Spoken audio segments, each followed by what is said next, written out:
So this piece is regarding the Upanishads, if you'd like to know what the Upanishads are and what they are for, their purpose. So the Upanishads are rooted in Vedanta philosophy.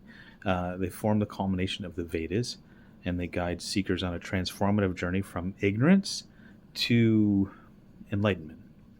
So while the Upanishads may seem esoteric to some, their study holds immense significance for anyone seeking a deeper understanding of themselves and this cosmos. So in this exploration, we set out on a voyage through the Upanishads and unravel their wisdom and discover why their study is indispensable, right? So at the heart of the Upanishads lies the quest for truth and the exploration of the ultimate reality, which is known as Brahman.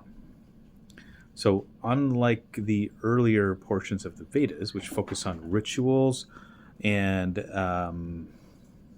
external observances, the Upanishads delve into the realm of metaphysics and philosophy here. So they challenge conventional notions of reality, and they really invite the seeker to look beyond the ever-changing and transient world of appearances. So through dialogues between sages and students, they convey these profound truths about the nature of existence and the self, or Atman, and the interconnectedness of all things. So central to the teachings of these Upanishads is the concept of this self-realization, or Atma Jnana. So unlike any kind of just these mere intellectual understandings, self-realization entails a direct experience of one's true nature as this infinite consciousness itself. So the Upanishads offer quite a few paths to this realization, including Jnana Yoga, or the path of knowledge, Bhakti Yoga, path of devotion, and Karma Yoga, which is the path of selfless action. So by cultivating qualities like discernment, discrimination, detachment, devotion, individuals can really pierce through the veil of illusion, or what we call Maya, and realize their essential unity with that infinite Brahman, right? So one of the most profound insights in the Upanishads is the recognition of the underlying unity of all existence. So they and they proclaim something that goes Tat Tvam Asi, thou art that. So it affirms the identity of the individual soul with the universal self. So this realization shatters the illusion of separateness, and it awakens a sense of oneness with everything. So it's all things cease, and the individual becomes all. So by transcending this kind of egocentric perspective, you can experience this profound compassion and interconnectedness that leads to equanimity, harmony, peace, and love, bliss, ananda, in both our inner world and our outer world. So it is quite lofty, but despite this these lofty metaphysical teachings, the Upanishads offer very practical guidance for navigating the challenges of everyday life. So they emphasize the importance of virtues such as truthfulness, nonviolence, compassion, self-discipline, right?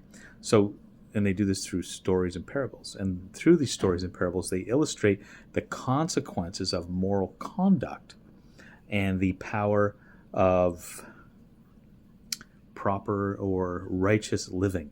So by aligning with the universal principles elucidated in the Upanishads, individuals can really lead a life of purpose, integrity, and fulfillment here. So it seems a little more difficult for a lot of people um, in our modern world, right? Because in today's fast-paced world and societies, the wisdom of the Upanishads is really more relevant than ever, right? There's so many distractions that people are chasing continually. So amidst the chaos and distractions of all of this, the Upanishads, they really serve as this um, beacon of light, I guess, that can guide individuals on the path of their inner transformation. So their timeless teachings, they really offer solace to those that are grappling with existential questions and provide a roadmap for navigating the complexities of the human experience, right? So by studying the Upanishads, individuals can find um, refuge in the eternal truths that transcend the limitations of both time and space.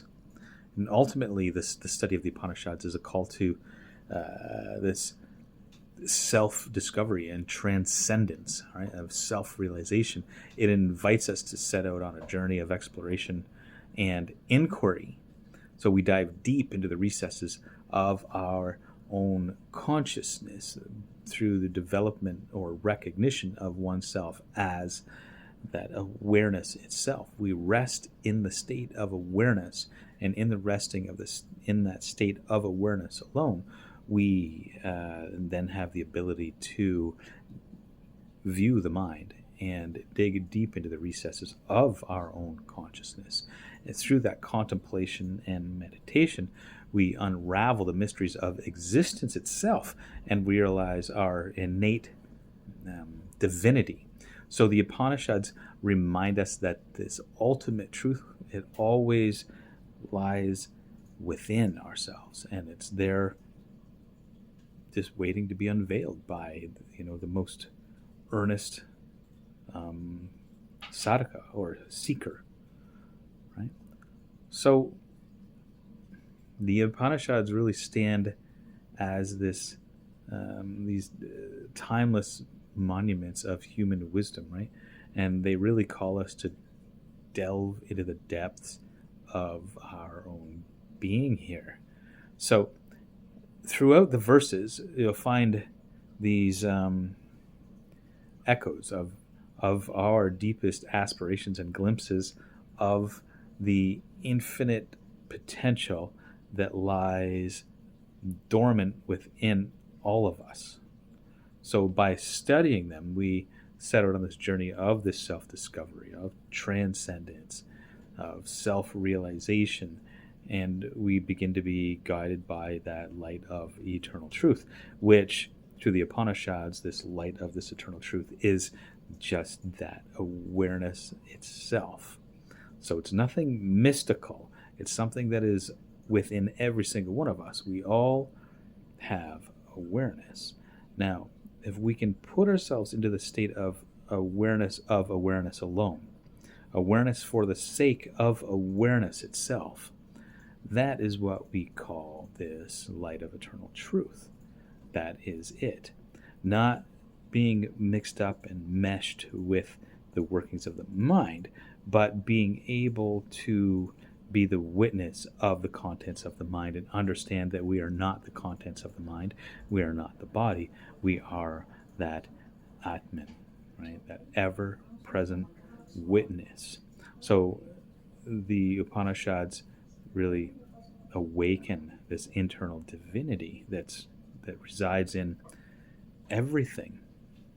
And as a human being, our dharma, meaning our purpose as a species, is that we have the ability for a clearly reflected consciousness. Like one of the best ways I've heard it explained, and it was by my guru, Sri Sri Anandamurti. He said, fire's dharma is to burn, And if we take the quality of burning away from fire, we can have something that looks like fire, but because it doesn't burn, we can no longer call it fire. With human beings, we have the ability to reflect upon ourselves in such a way as to understand that we are an aspect of this entire cosmos, and more than that, to understand that we are the infinite itself. And by reflecting upon this, we gain depth and clarity into our deepest nature.